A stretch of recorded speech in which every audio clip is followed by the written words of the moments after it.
สบายดีท่านผู้ชมที่เคารพทุกท่านสำหรับวิดีโอนี้ก็เพื่อเป็นการตอบคำถามหรือว่าอธิบายให้บรรดาท่านโดยเฉพาะแม่นท่านแล้วซึ่งท่านได้ตั้งคำถามมาให้ข้าพเจ้าอธิบายเกี่ยวกับข่าวๆต่างๆที่มันเกิดขึ้นตามแนวชายแดนระหว่างลาวกับกัมพูเชีย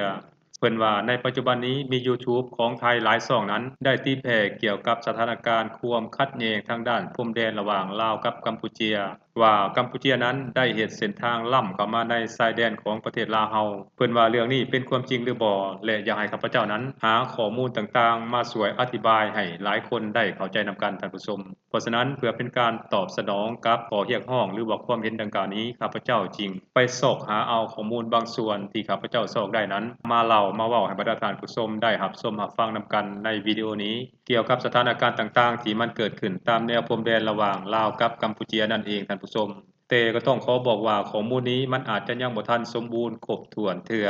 เพราะฉะนั้นให้หลายๆท่านที่ติดตามรับชมข้าพเจ้านั้นไปสอบหาข้อมูลเพิ่มเติมอีกเทื่อหนึ่งท่านผู้ชมและข้อมูลที่ข้าพเจ้าจะเล่านี้ก็เป็นเพียงส่วนหนึ่งที่ข้าพเจ้าสอบหามาได้เท่านั้นและข้าพเจ้าก็เชื่อว่ามันยังมีรายละเอียดหลายกว่านี้ซึ่งเราจะต้องได้ค้นหาและก็เอามาเล่าสู่กันฟังในอนาคตทางนี้ก็เพื่อใช้เป็นข้อมูลเบื้องต้นให้บรรดาท่านสอบหาข้อมูลอื่นๆมาขยายความต่อไปท่านผู้ชมเอาล่ะท่านผู้ชมเฮาลองมาติดตามรับชมรับฟังเกี่ยวกับเรื่องปัญหาเขตแดนระหว่างลาวกับกัมพูเชียนำกันเลยท่านผู้ชมสำหรับเรื่องปัญหาเขตแดนระหว่างลาวกับกัมพูเชียนั้นเป็นประเด็นที่มีความอ่อนไหวและก็เป็นเรื่องที่ละเอียดอ่อนระดับประเทศซึ่งเคยมีเหตุการณ์ผิดพลาดทางการทหารเกิดขึ้นแล้วในอดีตแต่ถึงอย่างใดก็ตามอิงตามข้อมูลล่าสุดและสภาพการปฏิบัติงานร่วมกันตัวจริงระหว่าง2ประเทศนั้นสามารถสรุปได้ดังนี้ท่านผู้ชมสภาพการในปัจจุบันนี้บ่มีการรายงานว่าประเทศกัมพูเชียหรือว่ากองทัพของกัมพูเชียนั้นได้มีการบุกรุกหรือว่ายึดครองดินแดนลาวเพิ่มเติมทั้ง2รัฐบาลนั้นได้หันมาใช้แนวทางการทูตและการร่วมมือกันเพื่อแก้ไขปัญหาเขตแดนที่ยังคงค้างนั้นด้วยสันติวิธีอันนั้นคือภาพรวมอันที่2ความเป็นมาของปัญหาหรือว่าเหตุการณ์ที่มันเกิดขึ้นในอดีตนั้นปัญหาส่วนใหญ่ก็แม่นเกิดขึ้นอยู่ในบริเวณห้วยตะเงาแขวงอัตตปือและเขตดอนสนองแขวงจำปาสักในปี 2017 นั้นเคยมีการประเสริญหน้ากันทางด้านการทหารอยู่บริเวณห้วยตะเงาแขวงอัตตปือเนื่องจากว่าทางการของกัมพูเชียนั้นได้ส่งกองกำลังทหารเข้ามาคัดขวางการก่อสร้างเส้นทางของฝ่ายลาวแต่หลังจากมีการเจรจากันของผู้นำทั้ง2ประเทศทั้ง2ฝ่ายก็ได้มีการถอนกำลังไปตั้งอยู่ฝ่ายของตัวเองต่อมาในปี 2019 ก็ได้มีการประเสริญหน้าทางด้านการทหารกันอีกครั้งหนึ่งในระดับน้อยถือว่าบ่ได้อยู่ในขั้นรุนแรงท่านผู้ชมในบริเวณแขวงจำปาสักซึ่งการประเสริญหน้ากันครั้งนี้ก็นำไปสู่การตกลงร่วมมือกันว่าจะบ่มีการก่อสร้างหรือมีการเปลี่ยนแปลงสภาพแวดล้อมในเขตที่ยังบ่ทันได้มีการปักหลักหมายเขตแดนสำเร็จท่านผู้ชมบัดนี้สำหรับการแก้ไขปัญหาในปัจจุบันสำหรับการแก้ไขปัญหาปัจจุบันนั้นการปักหลักหมายเขตแดนทั้ง2ประเทศสามารถปักหลักหมายเขตแดนร่วมกันได้แล้วประมาณอยู่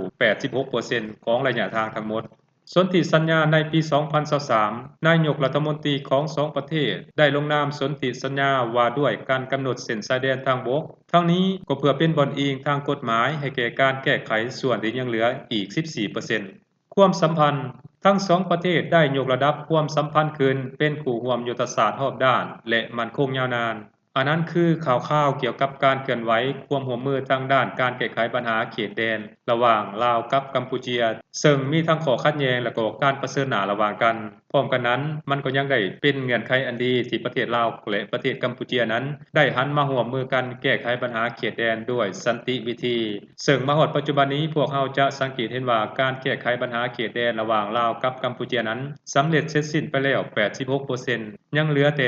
14% เท่านั้นท่านผู้ชมและตัวที่ยังเหลือ 14% นี้รัฐบาลทั้ง2ประเทศนั้นก็ได้ตั้งเป้าไว้ในอนาคตว่าจะต้องแก้ไขให้สำเร็จเพื่อเฮ็ดให้เส้นชายแดนระหว่างลาวกับกัมพูเชียนั้นกลายเป็นเส้นชายแดนที่มีความสงบสุขและเป็นเส้นชายแดนสันติภาพนั่นเองท่านผู้ชมถ้าว่าพวกเราสามารถแก้ไขปัญหาเกี่ยวกับชายแดนระหว่างประเทศสำเร็จเสร็จสิ้นได้ มันก็จะเฮ็ดให้เกิดการร่วมมือทางด้านเศรษฐกิจการเมืองและก็การท่องเที่ยวนำอีกด้วยท่านผู้ชมบัดนี้สำหรับข้อควรระวังในการบริโภคข้อมูลข่าวสารผ่านสื่อสังคมออนไลน์นั้นโดยเฉพาะแม่นชาวลาวของพวกเฮาบ่ว่าจะเป็นอยู่ทางภายในและก็ต่างประเทศนั้นควรมีการพิจารณาให้ละเอียดถี่ถ้วนและก็ควรใช้สติและก็วิจารณญาณให้ดีๆท่านผู้ชมก่อนจะเชื่อเรื่องใดเรื่องหนึ่งนั้นท่านผู้ชมเพราะว่าข่าวในสื่อสังคมออนไลน์ในปัจจุบันนี้บางครั้งก็อาจจะมีการนำเอารูปภาพหรือว่าวิดีโอเก่าๆที่มันเกิดขึ้นในระหว่างปี 2017 หาปี 2019 นั้นมาโพสต์ขึ้นใหม่มาสร้างคอนเทนต์ขึ้นใหม่ทางนี้ก็มีจุดประสงค์เพื่อสร้างความเข้าใจผิด